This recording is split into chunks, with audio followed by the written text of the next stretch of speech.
Channel पर आप सभी का हार्दिक स्वागत करती हूँ। और कैसे हैं आप सभी? आशा करती हूँ आप सभी स्वस्थ और प्रसन्न होंगे। ऐसे ही स्वस्थ और प्रसन्न बने रहें, मैं आप सभी के लिए ऐसी मंगल कामना करती हूँ। मेरे सभी व्यूवर्स और सब्सक्राइबर को रक्षाबंधन की बहुत बहुत शुभकामनाएं। आप सभी भाई बहन आपस में प्यार से रहें, आप लोगों के बीच में प्यार बना रहे, एक दूसरे की आप परवाह करते रहें, आप लोगों का अटूट बंधन बना रहे, ऐसी मैं आप सभी के लिए मंगल कामना करती हूँ।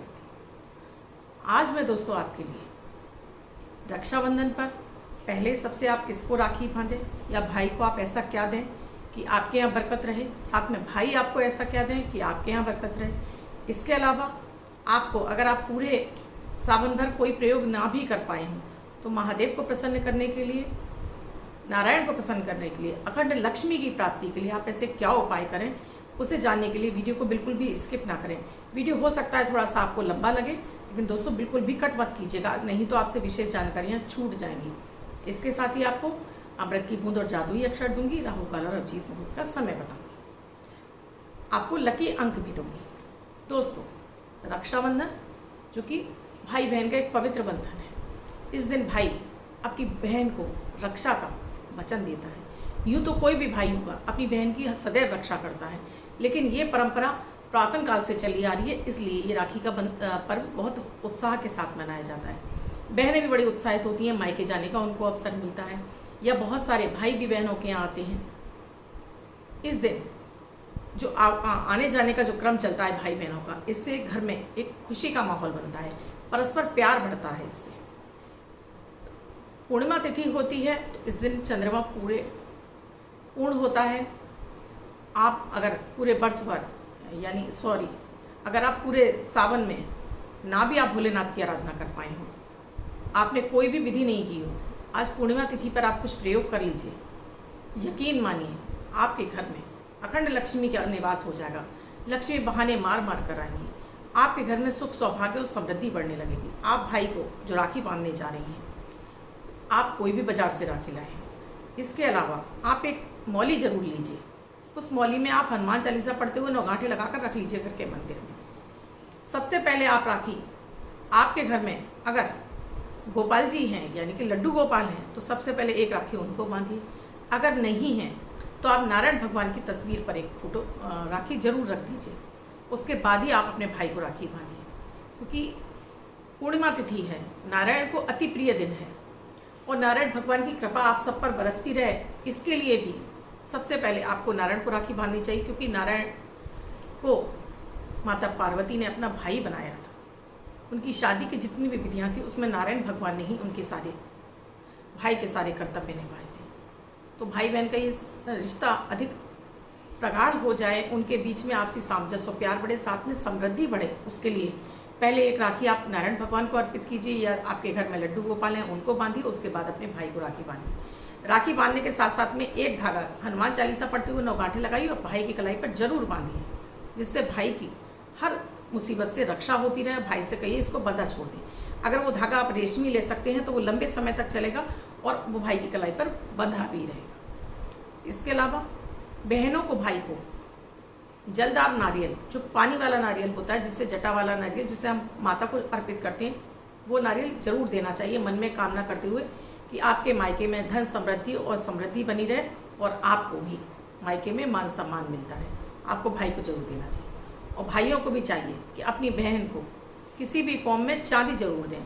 वो अगर आप बड़े पीस में नहीं दे सकते तो आप छोटा सा भले ही चांदी का छल्ला दीजिए बहन को, और ये मन में प्रार्थना करते हुए कि आपके बहन के घर में समृद्धि और सुख शांति समृद्धि बनी रहे, लक्ष्मी का निवास अपनी बहन के यहाँ सदैव बना रहे। बहन को एक आप छल्ला ही दे दीजिए। चांदी की चीज़ें अर्पित करने से चंद्रमा मजबूत होता है, मायके में भी उन्नति होना शुरू हो जाती है लड़कियों की। आपको अपने भाई का आशीर्वाद मिल जाता है तो आपका भी चंद्रमा अच्छा होने लगता है और आपके घर में भी समृद्धि आ जाती है। तो दोनों परिवारों में समृद्धि बढ़ी रहे, उसके लिए मैंने आपको छोटे से प्रयोग दिए हैं, आशा करती हूँ आप जरूर करेंगे। अब मैं जो आपको बताने जा रही हूँ पूर्णिमा पर विशेष, अगर सावन में आपने कुछ भी नहीं कर पाए हैं तो आज पूर्णिमा तिथि पर आपको ये जरूर कर लेना चाहिए। आपको पंचामृत तैयार करना चाहिए। आप पंचामृत तैयार कर लीजिए। अगर आपके घर में शिवलिंग है तो घर के शिवलिंग पर, अगर आपके पास घर में शिवलिंग नहीं है तो किसी मंदिर में जाकर सादा जल ले जाइए, पंचामृत ले जाइए। भोलेनाथ को जो अर्पित करने वाली चीज़ें हैं उसमें धतूरा है, आंकड़े के फूल हैं, बेल पत्र हैं, चावल हैं, आपको जो भी आपके पास संभव हो वो ले जाइए। वो सब चीज़ें ले जाकर किसी भी शिव मंदिर में चले जाइए। अपना नाम, अपने पिता का नाम, अपना गोत्र बोलिए। महिलाएं करें तो पति का भी नाम बोलेंगी। अपनी मनोकामना बोलते हुए, भोलेनाथ से आराधना करते हुए कि आपके जीवन में सुख समृद्धि और शांति बनी रहे। माता माँ लक्ष्मी अखंड रूप से आपके निवास करें। नमः शिवाय का जाप करते हुए पहले सादा जल चढ़ाइए, फिर पंचामृत चढ़ा दीजिए और नमः शिवाय की 108 की माला कंप्लीट कर लीजिए। उसके बाद फिर सादा जल चढ़ाइए। अब आप बेल पत्र धतूरा जो भी ले गए वो सब अर्पित कीजिए। बेल पत्र को चिकना करके अर्पित कीजिए, उस पर 3 बिंदियाँ लगा दीजिए चंदन से। थोड़े से अक्षत जरूर अर्पित कीजिए, वहीं पर मनोकामना कीजिए, आरती जरूर कीजिए, धूप जरूर जलाइए। अगर आप घर के मंदिर में भी करें तो इसी विधि से आप सब कुछ कर लीजिए। देखिए, भोलेनाथ ना भी आप सावन भर कर पाए हो, आपकी इस एक छोटी सी पूजा से केवल पूर्णिमा तिथि पर आपको कैसे आपके मनवांछित फल आपको देने लगेंगे। इसके अलावा दोस्तों, क्योंकि पूर्णिमा तिथि है तो अगर सत्यनारायण भगवान की कथा आप कर सकते हो तो जरूर कीजिए। जन्मों जन्मों की दरिद्रता को दूर करने में सत्यनारायण भगवान की कथा बहुत ही अतुलनीय है। आपको नहीं आती है तो आप YouTube से भी निकाल कर सुन सकते हैं। इसके लिए आपको पूजा में केले रखने होते हैं। आप नहीं बड़ी विधि कर सकते हैं, कोई दिक्कत नहीं है। आप घर के मंदिर में आप केवल पति पत्नी ही बैठकर सुन लीजिए, परिवार के और सदस्यों को बैठा लीजिए। एक जल का लोटा भर कर रख लीजिए, साथ में थोड़ी सी आटे की पंजीरी बना लीजिए। आटे को भून कर, घी में थोड़ा सा डालकर भून कर, उसमें थोड़ा सा आपके पास बूरा है तो बूरा मिला लीजिए, नहीं तो चीनी को पीस कर चीनी का मिश्रण मिला लीजिए। ये तैयार करके रख लीजिए। साथ में पंचामृत तैयार करके रख लीजिए। तुलसी दल जरूर अर्पित कर दीजिए इसमें, और नारायण की, सत्यनारायण भगवान की कथा सुन लीजिए और इस प्रसाद को अपने पूरे परिवार में वितरित कर दीजिए। आपके यहाँ जो भी बाहर का व्यक्ति है उसे वितरित कर दीजिए। आप लगातार अगर ये आपने 3 पूर्णिमा कर लिया, यकीनन 100% गारंटी के साथ माता माँ लक्ष्मी आपके यहाँ स्थिर रूप से निवास कर जाएंगी। क्योंकि माता माँ लक्ष्मी वहीं जाती हैं जहाँ नारायण की पूजा होती है, जहाँ नारायण को आप बहुत अधिक सम्मान देते हैं, वहाँ लक्ष्मी जी स्वयं चली आती हैं। आपने तस्वीरों में भी देखा होगा कि क्षीर सागर में विष्णु भगवान लेटे हुए हैं, माता माँ लक्ष्मी उनके चरण दबा रही है। तो लक्ष्मी जी को तो वहाँ आना ही होता है। जहाँ भोलेनाथ की आराधना हो रही हो जिस घर में, उसमें, और जहाँ विष्णु भगवान की आराधना हो रही है उस घर में तो माता माँ लक्ष्मी स्वतः ही निवास कर जाती है। ये 2 प्रयोग जरूर कर लीजिए दोस्तों।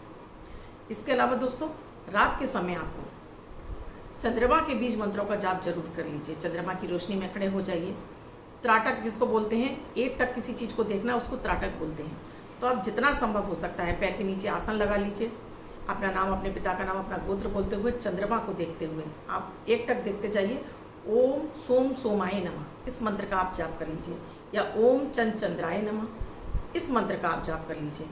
आप जल चढ़ा सकते हो तो एक लोटे में थोड़ा सा दूध डाल लीजिए, उसमें थोड़े से चावल डाल लीजिए, चंद्रमा को अर्पित करते हुए इस मंत्र का जाप कर दीजिए और वहीं खड़े होकर अपनी मनोकामना बोलिए। चंद्रमा को एक टक 2 मिनट, 5 मिनट, 7 मिनट जितना भी आप देख सकते हो अपनी मनोकामना बोलते हुए एक टक देखते चले जाइए। इससे, क्योंकि हमारे जन्मांग में धन का जो भाव है उसका मुख्य ग्रह चंद्रमा ही है। चंद्रमा धन के कारक हैं, मन के कारक हैं, हमारे सुख भाव के कारक हैं। हमारे घर में, हमारे जीवन में सुख समृद्धि सब कुछ चंद्रमा से ही आती है। चंद्रमा अच्छा होता है तो हमारा मन उत्साहित रहता है। तो चंद्रमा को प्रबल करने का ये सबसे सटीक उपाय है।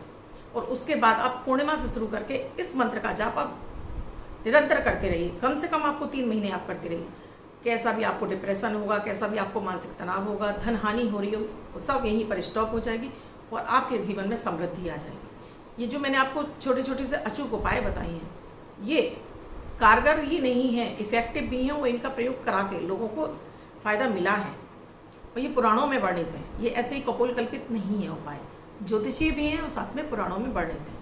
इन उपायों को करने से आपके जीवन में कैसा भी दरिद्रता योग क्यों न लगा हो, समाप्त हो जाता है। अगर आप ये सारे ही उपाय कर लेते हैं, यकीनन आप 6 महीने बाद अपना जीवन पलट कर देखेंगे। आपके पीछे की स्थितियों में और 6 महीने बाद की स्थिति में आपको ज़मीन आसमान का अंतर नजर आएगा दोस्तों।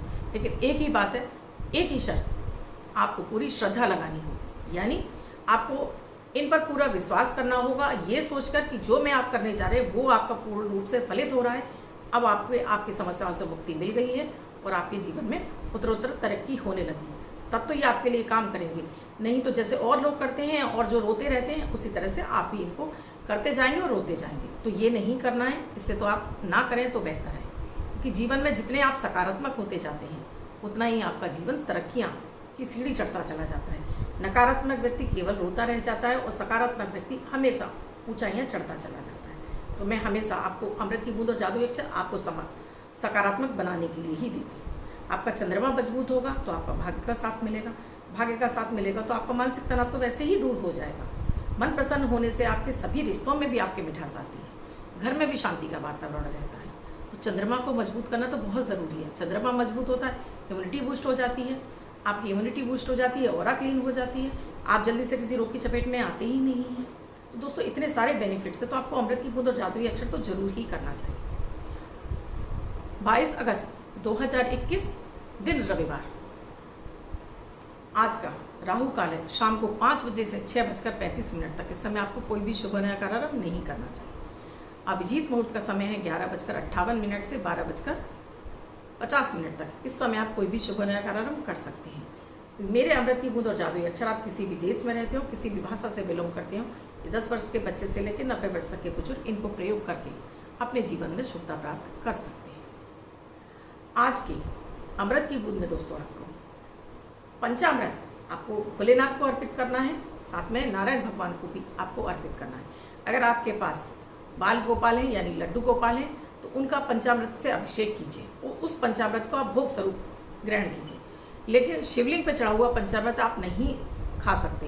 हाँ, लड्डू गोपाल को बिठाकर आपने पंचामृत अर्पित किया है तो ये भोग आप खा सकते हैं। आपके घर में शालिग्राम है तो उन्हें कटोरी में रख दीजिए, उन पर पंचामृत अर्पित कर दीजिए, उसको भोग स्वरूप पर आप खा लीजिए। तुलसी दस जरूर अर्पित कर दीजिए। ये आपको आपके जीवन में दिनों दिन तरक्की प्रदान करता चला जाएगा।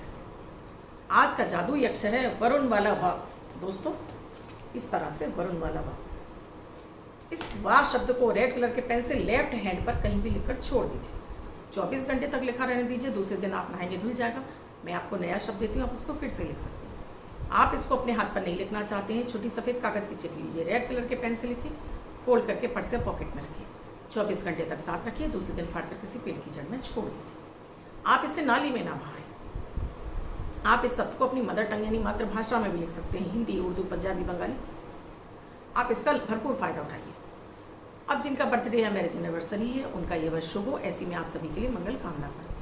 वो बच्चे, महिला, पुरुष, बुजुर्ग जिनका बर्थडे है, वो पति पत्नी जिनकी मैरिज एनिवर्सरी। इस अंक को अन्य कोई भी व्यक्ति लिख के रख सकता है जिसकी बर्थडे या मैरिज एनिवर्सरी नहीं है, वो 24 घंटे तक इस अंक को लिख कर रख सकता है। तो आपको व्हाइट कलर के पेपर पर 2 नंबर लिखना है, रेड कलर के पेन से फोल्ड करके पर्स या पॉकेट में रखेंगे तो ये अंक आपको शुभता प्रदान करता रहे। दोस्तों आप उससे अपनी कुंडली का विश्लेषण कराना चाहते हैं तो अपॉइंटमेंट के लिए मेरा डिस्क्रिप्शन बॉक्स में नंबर है, स्क्रीन पर भी है। ये मेरी पेड सुविधा है, यहाँ आपको फीस देनी होती है। दोस्तों आप लोग फ़ोन मिलाते हैं और बार बार एक ही बात कहते हैं। आप डेली सुनते हैं कि ये पेड सुविधा, उसके बावजूद भी आप लोग इस तरह की बातें करते हैं। केवल आप कंसल्टेशन लेना चाहते हैं, फीस देना चाहते हैं, तब इस नंबर को डायल कीजिए। मेरा नंबर है 8077506510। इस नंबर पर कॉल या मैसेज के द्वारा प्रोसीजर जान सकते हैं। अगर आप पेड नहीं कर सकते दोस्तों, मेरे इतने सारे वीडियोस चल रहे हैं, आप उन्हें कीजिए। ये आपको सकारात्मक बनाएंगे, आपके जीवन में शुभता लाएंगे। ये वीडियोस भी तो इसीलिए दिए जा रहे हैं कि जो पे नहीं कर सकते हैं वो इन उपायों को कीजिए। दोस्तों आपको वीडियोस अच्छे लग रहे हैं तो लाइक ज़रूर कीजिए, शेयर ज़रूर कीजिए, कमेंट में जय माता दी, राधे राधे अवश्य लिखिए। अपना क्वेश्चन ज़रूर लिखिए। मैं संडे 29 तारीख को 29 अगस्त को 5 बजे से 6 बजे तक YouTube पर लाइव आऊँगी, तो आपके क्वेश्चन इकट्ठे होते जाएंगे, मैं उनको एक साथ ही लूँगी संडे को। आज का वीडियो लंबा हो जाएगा इसलिए आज मैं कोई क्वेश्चन नहीं ले रही हूँ दोस्तों। इसके लिए मैं आपको कल आपका एक क्वेश्चन लेने वाली हूँ। मेरा वीडियोस अगर आपको पसंद आ रहा है तो शेयर जरूर कर दीजिए दोस्तों। धन्यवाद दोस्तों, मैं कल फिर मिलूँगी अपनी अमृत की बूंद और जादुई अक्षर के साथ।